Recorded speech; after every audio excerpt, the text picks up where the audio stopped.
할렐루야. 만나서 반갑습니다. 매일 만나는 분들을 또 만나서 반갑고, 오래간만에 보는 분들을 또 만나서 또 반갑고, 참 좋습니다. 여러분 가족들마다 또 즐겁고 행복한 시간 될 수 있기를 주님의 이름으로 바랍니다. 저희 교회는 매 주일 지금 마태복음을 강의하고 있는데, 오늘 추석이 되어서 마태복음은 잠깐 쉬고 다른 말씀을 준비했습니다. 오늘 말씀이 여러분 안에 은혜가 있기를 바랍니다. 올 10월 달 마지막 31일서부터 11월 2일까지 우리나라 경주 천년고도죠. 이 경주에서 에이펙 정상회의가 모이게 됩니다. 아시아 태평양 지역에 있는 많은 나라들이 모여서 회의를 하는 것인데, 무역회의죠. 우리 대한민국을 포함해서 G1이라고 부르는 미국, 또 혹은 또 중국, 러시아, 일본, 세계적으로 아주 강력한 나라들 21개국이 여기에 포함이 됩니다. 벌써 우리나라가 제가 알기로는 두 번째라는 걸로 기억하고 있습니다. 정확하진 않습니다. 아마 한 번은 저기 부산 해운대에서 한 번 있었던 것 같고요. 두 번째 이렇게 회의를 하게 됩니다.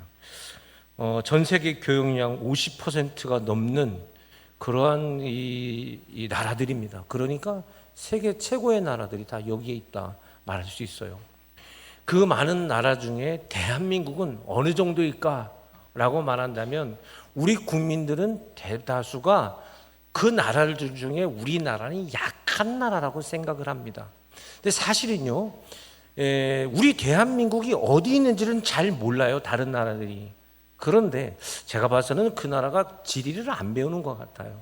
하여간 근데 많은 나라들이 코리아 하면 굉장히 대단한 나라라고 생각을 합니다. 그만큼 우리나라의 위상이 굉장히 높아졌죠. 그러니까 사실 우리나라가 보기에 이 땅덩어리에 비해서 전 세계적인 많은 나라 사람들이 보는 인식들이 굉장히 커요. 엄청 큽니다. 그러니까 미국에서도 절대로 함부로 할 수 없는 나라가 중국, 일본 이런만 있는 게 아니라 우리 한국도 여기에 포함되죠. 그래서 어떻게든지 뭘 좀 더 뺏어내려고 요새 좀 시끄러운 것 같은데요. 그만큼 우리나라의 위상이 커졌다. 대한민국이 커졌다라는 이야기를 말할 수 있습니다. 반면 우리나라가 16년 동안 세계 최고인 것이 있습니다.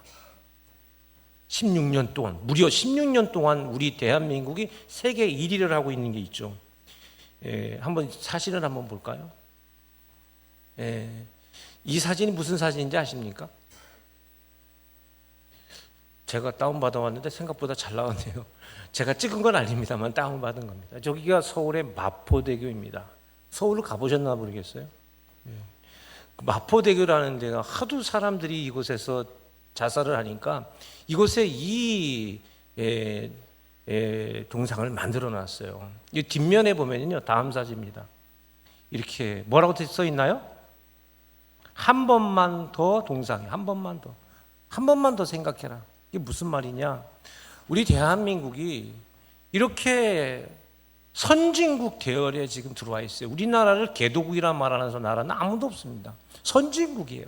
근데 이 선진국가 중에서 많은 학자들이 대한민국을 유독 많이 연구하는 것은 16년 동안 자살률 1위예요. 지금도 끊임없이 사람이 죽어가고 있습니다.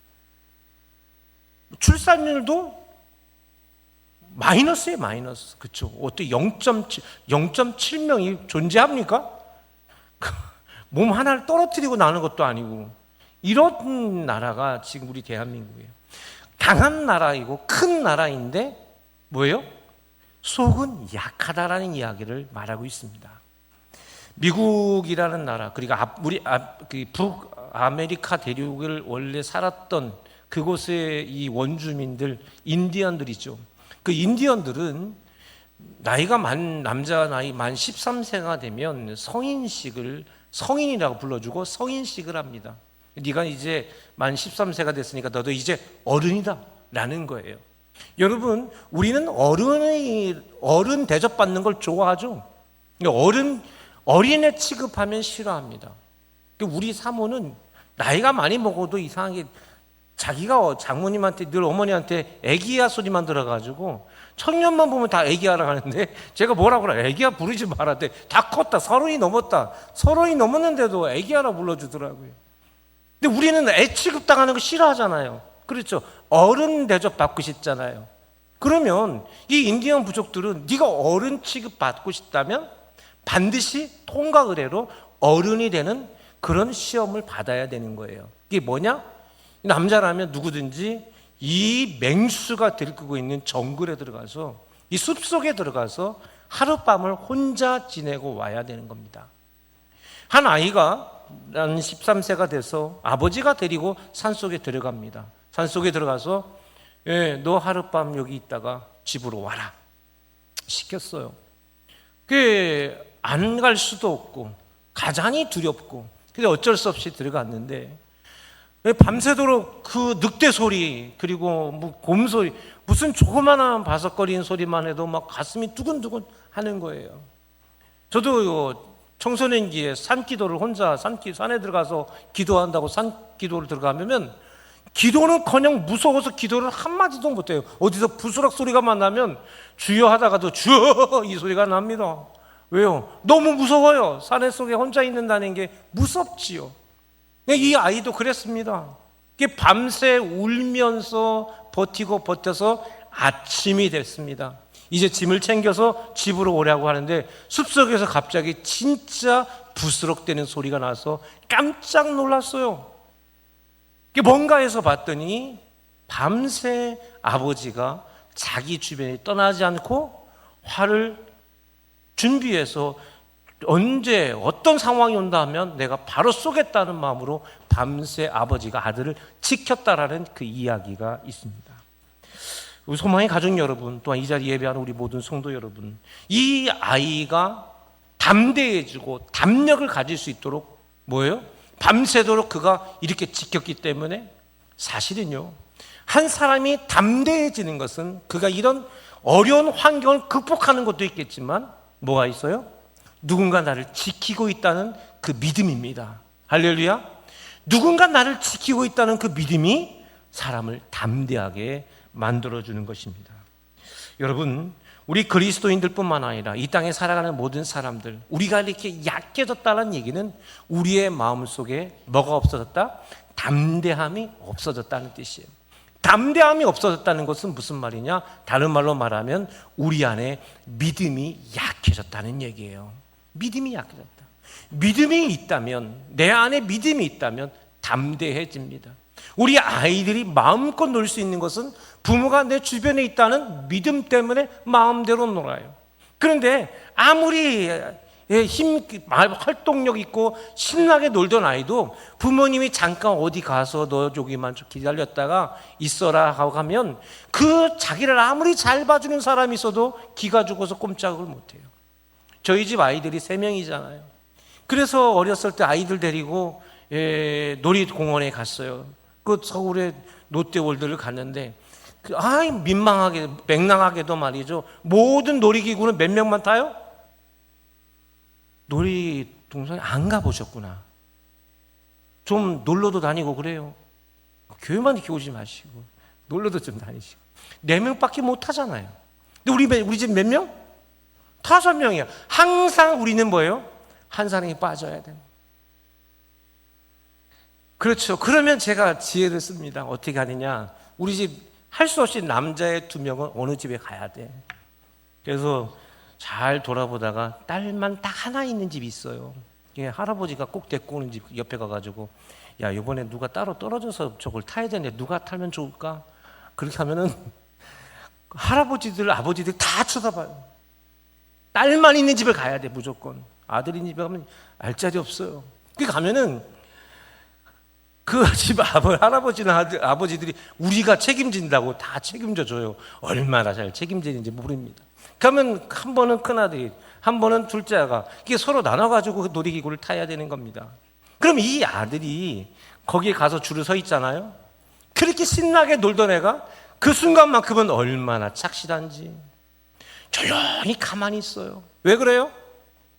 왜 그래요? 엄마 아버지하고 잠깐 떨어져야 되니까 그런 겁니다. 마음이 약해지는 것은요, 믿음이에요. 다른 말로 말하면 마음이 강해지는 것은 어디에서 온다? 믿음에서 오는 거예요. 할렐루야. 그럼 믿음은 어떻게 만들어지는 겁니까? 그 믿음이 어떻게 만들어지는 거죠?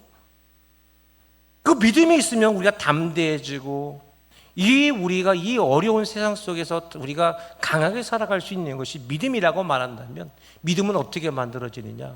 여러분, 믿음은요, 결론적으로 말씀드립니다. 믿음은 뭐다? 하나님의 은혜입니다.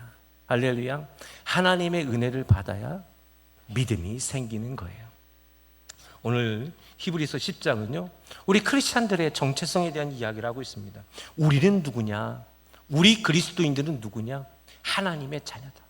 1세기 그리스도인들은 하루하루가 위기였습니다. 예수를 믿는다는 것만 가지고도 위기였어요. 예수를 믿는다는 거. 오늘날 우리 대한민국 사람들이요, 재밌습니다. 우리 크리스찬들이 우리 대한민국에 몇 명 될까요? 우리 천주교인들, 우리 개신교인들 다 따지면 4분의 1이 넘습니다. 많아요. 대부분 많은 사람들은 무교나 불교나 이렇게 말하는데, 근데 여러분 놀라운 건요, 우리 대한민국 사람들 중에요, 이 명절에 제사를 지내는 사람들 적어도 50%는 넘어야 되는 거 아닙니까? 그렇죠. 근데 현재 우리 대한민국에 제사 지내는 사람들에는 40%밖에 안 된다는 거예요. 무슨 말이냐? 기독교인들처럼 사는 게 더 좋아해요. 집안에 어른들이 계시면 나중에 다 교회 나와요. 왜요? 세상식으로 장례치는 것보다 기독교식으로 장례치는 게 훨씬 좋으니까. 그만큼 기독교 문화가 우리 대한민국을 앞서고 이끌어가고 있습니다. 그런데 1세기 그리스도인들은 뭐였냐? 내가 그리스도인입니다라는 것만 가지고도 위기였어요. 그렇기 때문에 내가 그리스도인이라는 말만 가지고, 내가 예수 믿는 것 때문만 가지고도 위기와 두려움 속에 살아야만 했습니다. 그래서 우리 그리스도인들은 누구보다도 뭐예요? 담대함이 필요했던 겁니다. 어떤 상황 속에서도, 어떤 어려움이 와도, 내가 지금 당장 죽어도 뭐예요? 다니엘이 사자굴 속에 들어가 있어도 뭐예요? 담대해야만 하는 그 믿음이 우리 1세기 그리스도인들이 필요했던 겁니다. 그리고 히브리서의 말씀은 바로 그런 담대함이 필요했기에 오늘 말씀 우리에게 주신 것입니다. 이 담대함은 하나님의 은혜 가운데 주어진다. 그러면 오늘 말씀의 주제는 영적 담대함이에요. 영적 담력. 뭐라고요? 영적 담력. 영적 담력이란 뭐냐? 오늘 19절 말씀을 함께 볼까요? 19절 시작. 그러므로 형제들아, 우리가 예수의 피를 힘입어 성소에 들어갈 담력을 얻었나니. 이 담력이라는 말이 재밌습니다. 헬라 원어에는 파르레시안이라고 되어 있습니다. 영어 성경은 좀 다르지만 대표적으로 NIV에서는 컨피던스라고 나옵니다. 이게 파르레시안이라는 말은 담력이라는 표현을 우리 한국말로 번역을 했는데 말이 너무나 놀라워요. 개방, 밝히 드러냄, 신뢰, 확신, 대담함, 그리고 솔직, 이런 표현이에요. 헬라 문화권에 있던 모든 사람들, 헬라의 시민권이라면, 우리가 선진 문명을 가지고 있는 사람이라면 우리의 마음을 개방하고 서로 신뢰하고 확신 있는 공동체를 만들어 나갑시다 라는 말로서 담력이라는 표현을 썼어요. 근데 이 표현을 우리 그리스도인들이 쓴 것은 뭐냐? 우리 성도들 가운데 그런 관계가 아니라 하나님과 나 사이에 그런 담력이 필요하겠더라는 겁니다. 하나님에 대한, 즉 1세기 그리스도인들 뿐만 아니라 고대 그리스도인, 많은 신앙인들은, 우상을 숭배하는 사람들은 신은 두려운 분입니다. 내가 잘 섬기지 않으면 그가 나를 뭐예요? 고통과 고난 가운데 이끌게 하는 것이 신의 모습이었어요. 그런데 그리스도인들의 신앙이라는 건 그것이 아니다. 하나님께서 문을 열어놓고 하나님과 신뢰관계를 쌓고, 하나님은 늘 내 아버지로서 나를 지켜주시고 나를 인도하시고 보호하고 계시다는 말, 그것이 바로 이 담력이라는 말에 포함되어 있었던 것입니다. 그래서 우리 크리스찬들이 하나님에게 담대하게 나갈 수 있는 담력이 필요하겠다 말씀하고 있던 것입니다. 여러분, 하나님께 자유롭게 나아갈 수 있는 권리, 하나님께 자유롭게 나아갈 수 있는 그 권리, 그게 바로 영적 담력입니다. 여러분, 옛날 사람들은요, 절대로 함부로 누군가 앞에 설 수가 없었습니다. 함부로 섰다가는 그는 잡혀갔어요. 옛날 고대 사회죠. 중요한 것은 뭐냐? 이 권리는 선택이 아니라 하나님의 은혜라였다는 겁니다. 여러분, 우리가 이 땅에서 우리가 누리는 많은 것들이 있습니다. 대한민국 사람들이 누리는 대한민국 국민만의 권리가 있어요. 헌법이 보장하죠. 그것은 무엇입니까? 어디에서부터 오는 겁니까? 권리라는 것은 내가 선택했기 때문에, 내가 그것을 가지고 있기 때문에, 내가 원래 능력이 있기 때문에 이런 권리가 생겼느냐? 아닙니다. 그건 하나님의 은혜예요.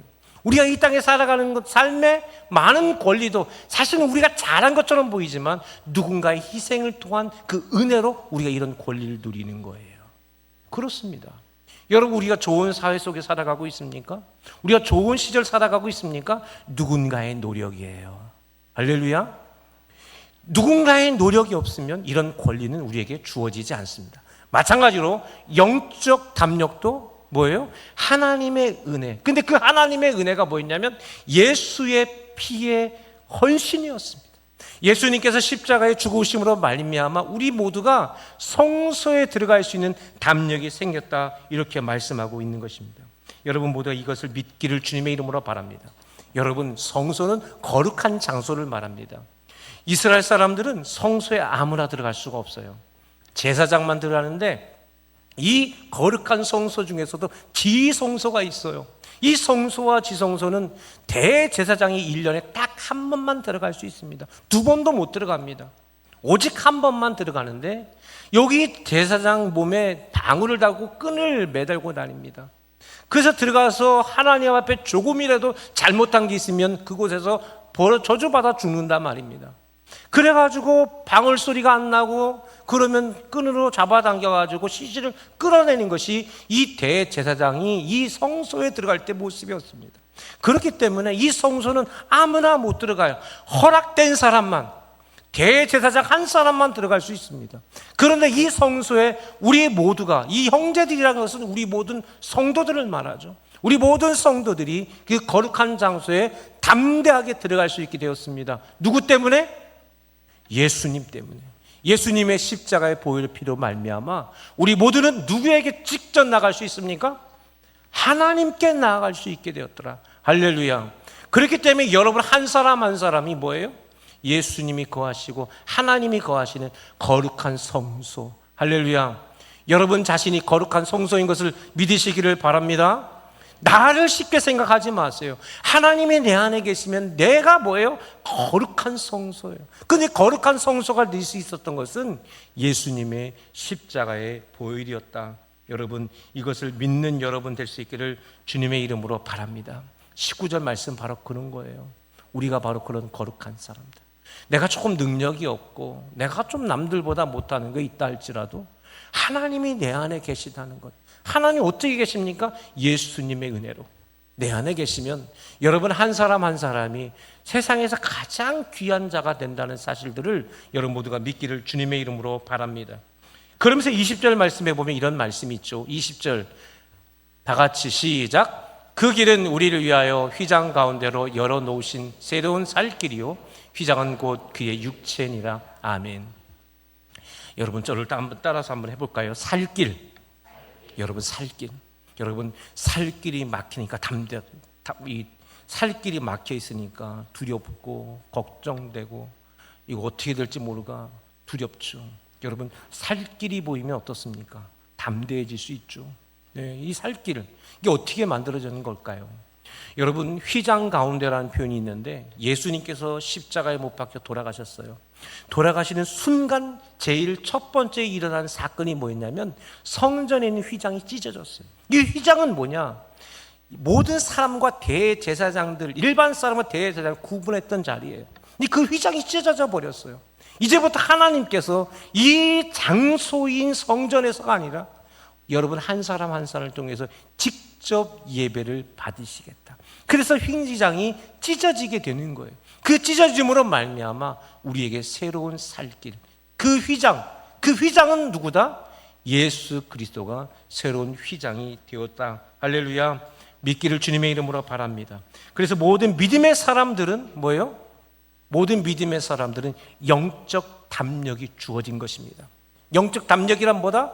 아버지 하나님께 나아갈 수 있는 권리. 그래서 예수님을 믿는 모든 사람들은 아버지 하나님께 누구든지 나아갈 수 있는 줄 믿으시기를 바랍니다. 여러분 스스로가 하나님의 이름을 부를 수 있고, 여러분 스스로가 기도할 수 있고, 여러분 스스로 말씀을 읽고 하나님의 은혜를 받을 수가 있는 것입니다. 여러분 이것이 여러분 안에 주어진 은혜라는 사실을 확실히 믿기를 주님의 이름으로 바랍니다. 그러면 우리가 왜 영적 담력이 필요할까? 제가 한번 어떤 글을 보았습니다. 우리가 이 땅에 살아갈 때 꼭 있어야 될 것들이 일단 필요하다는 겁니다.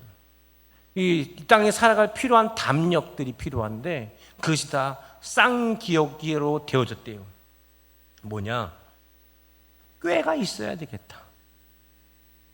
꾀, 지혜와 전략, 삶의 지혜, 판단력, 창의력, 세상 올바르게 볼 수 있는 눈, 이 꾀라는 거예요. 두 번째, 끼, 소질이 있고 재능, 개성, 열정, 깡, 용기, 추진력, 집념, 꼴, 외모. 주님은 나한테 꼴을 안 주셔서 늘 주님 앞에 저는 불만입니다. 하여간 꼴, 생김새, 댐댐이, 이미지, 그 태도, 또 끈, 인맥이죠, 네트워크, 뒷배경, 이런 것들이. 그리고 꿈, 비전이나 목표, 꾀끼, 깡, 꼴, 끈, 꿈. 이게 있으면 잘 된대요. 저 따라해보세요. 꾀끼, 깡, 꼴, 끈, 꿈. 시작. 그걸 다 기억을 하시네. 나는 그걸 기억을 못해서 읽었는데 여러분들은 보통 분들이 아니십니다. 여러분 이게 있다고 내가 잘 될까요? 여러분 사람은요, 이게 없어서 약해지는 게 아니에요. 여러분 사람이 극단적인 선택을 하게 되는 사람들, 우울증에 걸린 사람들, 고통 가운데 있는 사람들, 이런 사람들의 공통점이 뭐냐면 남들보다 많이 가졌다는 것입니다. 남들보다 없어서 그런 게 아니에요. 현대인들에게 늘 마음속에 존재하는 게 뭡니까? 불안감. 그죠? 불안감. 그리고 낮은 자존감. 내가 너무 내 존재에 대해서 너무 몰라요. 내가 얼마나 멋진 사람인지를 몰라요. 그래서 자꾸 나를 뭘 바꾸려고 그래. 아니면 뭘 자꾸 채우려고 그래. 그 있는 그대로가 멋진데. 여러분 자신 한 사람 한 사람이 너무 괜찮은데 나는 별로 아니라고 생각하는 분들이 너무 많아요. 예. 여러분 괜찮은 사람들이에요. 할렐루야. 여러분 마음에 불안감 갖지 마세요. 어떻게 할 것인가 너무 걱정하지 말아요. 예. 때가 되면 뭐가 좀 돼 있긴 되어 있어요. 걱정할 거 하나도 없습니다. 할렐루야. 여러분 우리가 그래서 제가 말씀드렸던 이 꾀, 끼, 깡, 끈, 꼴, 끈, 꿈 이런 거, 이게 나를 담대해 주는 게 아니라 나를 진정하게 담대하게 해줄 수 있는 것, 담력을 갖게 해주는 것은 우리 안에 주어지는 믿음이라는 사실이요. 그 믿음은 무엇으로 채워집니까? 하나님의 은혜로 채워진다. 하나님의 은혜로 채워지는 사람들, 그 믿음의 담력이 만들어지게 되면 가장 중요한 게 나를 높이게 하고, 내가 삶 속에서 두려운 상황 속에서도 내가 그것을 이겨나갈 수 있는 담대함이 만들어지게 됩니다. 왜냐? 예수님을 믿게 되면 내가 뭐가 됐다는 걸 알게 돼요? 하나님의 자녀가 되었다는 걸 알기 때문입니다. 하나님은 자녀들을 언제나 지키십니다. 할렐루야. 하나님은 주무시지도 않고 조시지도 않고 늘 언제나 우리를 지켜보시고 우리를 지키시는 분이 누구세요? 하나님 아버지가 뒷배가 있는데 두려워할 게 없죠. 그래서 우리가 영적 담력이 반드시 필요하다는 사실들을 믿으시기 바랍니다. 그 믿음이 생기기만 하면 우리는 언제든지 얼떠한 고단이 쓰나미처럼 몰려와도 우리가 얼마든지 이길 수 있다는 사실들을 여러분 믿으시기를 바랍니다. 히브리서 4장 16절 말씀, 이런 말씀이 있습니다. 시작. 그러므로 우리는 긍휼하심을 받고 때를 따라 돕는 은혜를 얻기 위하여 은혜의 보좌 앞에 담대히 나아갈 것이니라. 아멘. 그래요. 아버지 하나님께 담대히 나아간 자들은 뭐예요? 때를 따라 무엇을 받습니까? 할렐루야, 할렐루야. 돕는 은혜를 받습니다. 여러분, 이 믿음이 여러분 가운데 있기를 바랍니다. 그러면 마지막으로 어떻게 하면 영적 담력을 가질 수 있을까? 세 가지 이야기를 하려고 그래요. 첫 번째는 온전한 믿음입니다. 뭐라고요? 온전한 믿음. 22절 볼까요? 22절 다 같이 시작. 우리가 마음의 뿌림을 받아 악한 양심으로부터 벗어나고 몸은 맑은 물로 씻음을 받았으니 참 마음과 온전한 믿음으로 하나님께 나아가자. 아멘. 그렇습니다. 우리가 온전한 믿음이 필요하다, 이 말씀입니다. 참 마음과 온전한 믿음.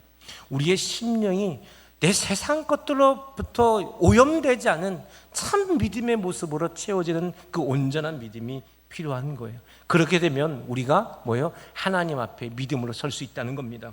에베소 4장 13절에 그 조건을 말합니다. 에베소 4장 13절 말씀 시작. 우리가 다 하나님의 아들을 믿는 것과 아는 일에 하나가 되어 온전한 사람을 이루어 그리스도의 장성한 분량이 충만한 데까지 이르리니. 아멘. 우리 그리스도인들의 성장의 목표는 그리스도의 장성한 분량이에요. 근데 그리스도처럼 되는 겁니다. 그리스도처럼 되기 위해서는 뭐예요? 하나님의 아들을 믿는 것과 아는 것이 있어야 됩니다. 믿는 것과 아는 것. 믿는다는 건 뭡니까? 믿음은 내가 믿겠습니다 해서 믿어지는 것이 아니라 하나님의 은혜예요. 하나님께서 내 마음속에 믿음을 갖게 하고 믿어지게 하시는 겁니다. 할렐루야. 이게 도대체 무슨 말인가? 깨달아지고 알게 되고 내가 그 속에서 살게 되는 것. 그 믿음, 하나님의 은혜예요. 여러분, 우리가 무엇보다 기도해야 될 것은 하나님, 은혜를 주옵소서. 할렐루야. 내 안에 은혜를 주옵소서. 그래서 뭐예요? 믿음 갖게 하여 주옵소서. 하나님을 향한 믿음, 내 삶에 대한 믿음. 할렐루야. 그 은혜를 갖게 하여 주옵소서. 하나님, 요번 복권당 로또 되게 해주세요. 요번에 어디 들어가게 해주세요. 내가 뭐 갖게 해주세요. 이것은 여러분의 삶을 채울 수가 없는 겁니다. 어떠한 것도 여러분 삶을 근본적으로 채우지 못합니다. 여러분, 내가 나약한 곳에 있을 수도 있고 좋은 곳에 있을 수도 있고 불편한 자리에 있을 수도 있고 편안한 자리에 있을 수도 있습니다. 안심되고 걱정되지 않는 자리에 있을 수도 있지만 불안한 자리에 있을 수도 있습니다. 여러분, 그렇지만 여러분, 믿음이 있다면 어디에든지 담대해집니다. 할렐루야. 그래서 그 믿음을 갖기 위해서 하나님께 은혜를 구하는 거예요. 하나님, 저에게 은혜 주옵소서. 그 어떤 은혜보다 주를 확실히 믿는 믿음을 저에게 주옵소서. 할렐루야. 그 믿음이 필요하다. 두 번째는 뭐냐? 알아야 된다고 되어 있습니다. 안다는 것은 뭐냐? 은혜를 체험했다는 뜻이에요. 안다는 건 뭐예요? 체험했다는 겁니다. 야다라고 씁니다. 야다는 뭐예요? 경험했다는 얘기예요. 하나님의 은혜를 뭐한 때다? 뭐했다? 경험했다는 겁니다. 할렐루야. 맛있는 음식을 먹어봐야 맛을 알죠. 아무리 봐요. 그게 무슨 맛인지 알 수 있습니까? 먹어봐야죠. 좋은 사람 만나봤습니까? 그 좋은 사람과 연애를 해봐야죠. 항상 내 마음속에 저 사람 내가 마음에 드는데 백날 마음 가지면 뭐합니까? 가서 말 한마디 해야지요. 말 한마디 해가지고 좋아한다고 말했는데 이미 남자친구 여자친구가 있어. 얼마나 창피합니까? 그 경험을 해봐야 사랑을 알지. 그렇죠? 그 사람과 나 사이에 좋은 감정만 있어야 그게 사랑인 줄 아십니까? 실패해야 사랑을 하는 거지요. 사랑에 대해서 뭘 알아?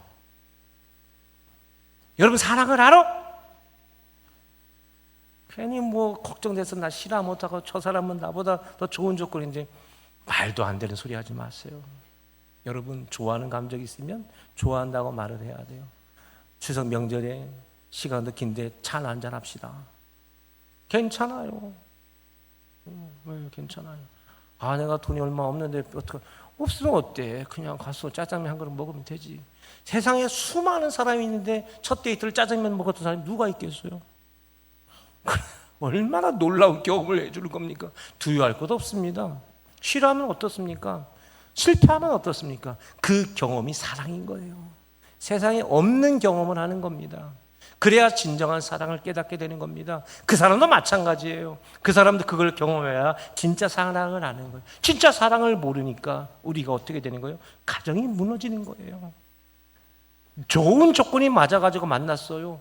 그래가지고 내가 가정을 이루어서 그 가정이 튼튼합니까? 아니에요. 이런 어려움과 아픔과 상처를 통해서 가정이 만들어질 때 여러분 가정이 튼튼한 겁니다. 할렐루야. 여러분 사랑을 믿으세요. 네? 조건을 믿지 않기를 바랍니다. 그래서 믿음을 갖고 하나님의 은혜를 갖고 그 은혜를 체험해 나갈 때, 경험해 나갈 때 여러분의 믿음은 나도 모르게 이렇게 커져 있는 것입니다. 그것이 바로 온전한 믿음입니다. 온전한 믿음은 그냥 기도한다고 뚝딱 내 안에 들어오는 게 절대로 아닙니다.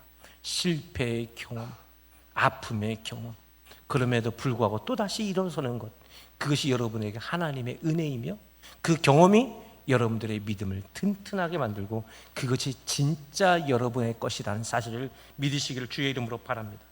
두 번째는 믿음의 소망을 붙들라. 뭐라고요? 예, 오늘 23절을 한번 볼까요? 23절 시작. 또 약속하신 이는 미쁘시니 우리가 믿는 도리의 소망을 움직이지 말며 굳게 잡고. 여러분 소원을 어디에 두느냐가 중요한 겁니다. 소원을 어디에 두느냐.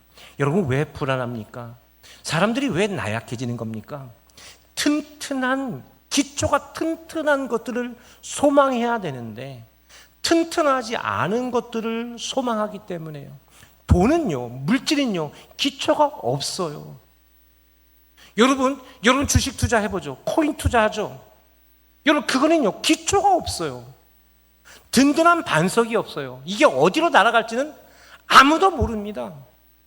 어떤 경제학자들, 어떻게 해서 주식해서 돈 많이 벌었다는 사람들, 그러니까 그 사람 따르면 내가 돈 벌기지. 아니요. 그 사람은 그때 좋았을 뿐이야. 나중에 가서 보니까 이런 것들이 있었던 것이라고 말할 뿐이지 똑같은 상황이 있다고 똑같은 돈 버느냐? 그렇지 않습니다. 내가 이렇게 하면 저 사람 만날 수 있을 것 같다고요? 아니에요. 절대 그렇지 않습니다.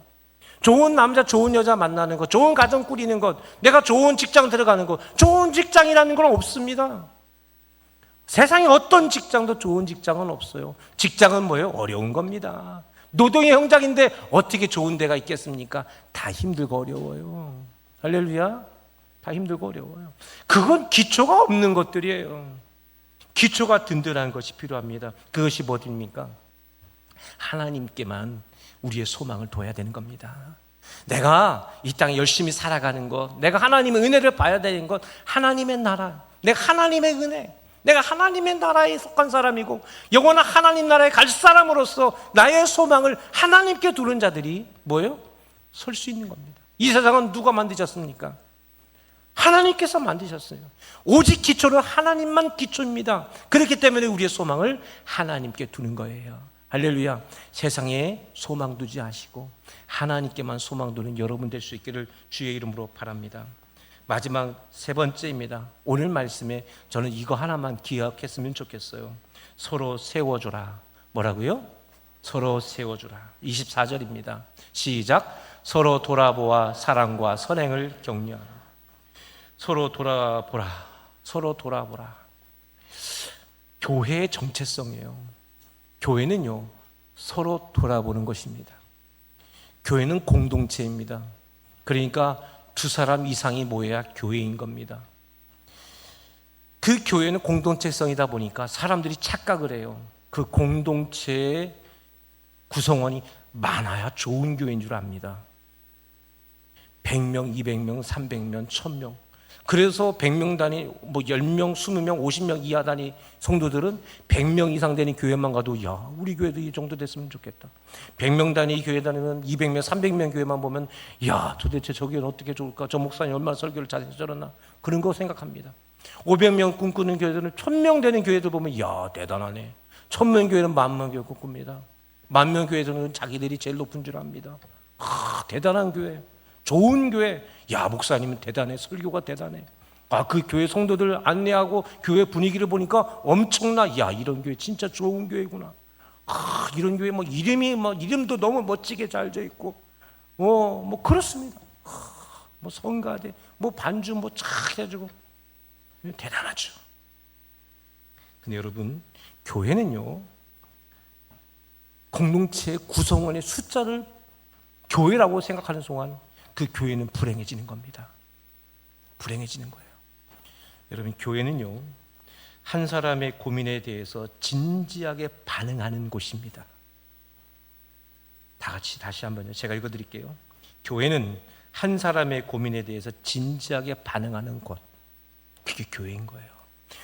숫자가 2명 이상이지만 100명이 될 수 있고 1000명이 될 수 있지만 한 사람의 고민에 진지하게 반응해 줄 수 있어요. 그게 교회입니다. 왜 가정이 교회입니까? 가정은요, 한 사람 한 사람을 진지하게 대해주기 때문에 가정이 귀한 거예요. 가정이요, 직장, 좋은 직장 들어가고 좋은 대학 들어가고 돈 많이 벌어서 그게 좋은 가정, 집 새로 멋지게 짓고 아파트 넓은 데 들어가서 우리 집은 좋은 집 아니에요. 한 사람의 고민에 대해서 진지하게 반응해 주는 가정, 그 가정이 행복한 가정이에요. 재미있어요. 별거 없는데 재미있어요. 별거 없는데 재미있어요. 예. 교회도 마찬가지입니다. 1000명, 2000명 아니요. 내가 오늘 교회 왔는데 마치 몇 년 동안 다닌 교회처럼 모든 사람들이 나를 진지하게 대해줄 때 그게 좋은 교회입니다. 은혜 받는다는 건 뭐예요? 은혜 받는다는 건 그걸 경험한 거예요. 나를 알아주고, 나를 기억해주고, 나와 눈 맞춰주고, 나랑 같이 밥 먹어주고. 그렇죠. 그게 하나님의 은혜를 경험했다라고 말하는 거거든요. 내가 어디 기도했는데 어디 뭐가 들어갔다, 뭐가 됐다 아니고, 나를 누군가 알아줄 때 하나님의 은혜를 받은 것 같아요. 이게 하나님의 은혜를 경험한 거예요. 25절 말씀 마지막 읽어볼까요? 시작. 모이기를 피하는 어떤 사람들의 습관과 같이 아니하고 오직 권하여 그날이 가까움을 볼 수 있도록 더욱 그리하자. 더욱 그리하자. 소마의 가족 여러분, 모임이라는 것은 너무 좋은 거죠. 모임은 교회를 의미하는 것이고 가정을 의미하는 것입니다. 여러분, 이번 추석에 여러분 가정이 성경이 말하는 그런 좋은 모임이 되기를 주의 이름으로 바랍니다. 우리 성씨가 모였기 때문에, 피로 혈연으로 모였기 때문에가 어쩔 수 없이 모이는 과정이라면 음식을 준비하고 먹고 용돈 주고 하는 모든 과정들이 불편하고 힘들 겁니다.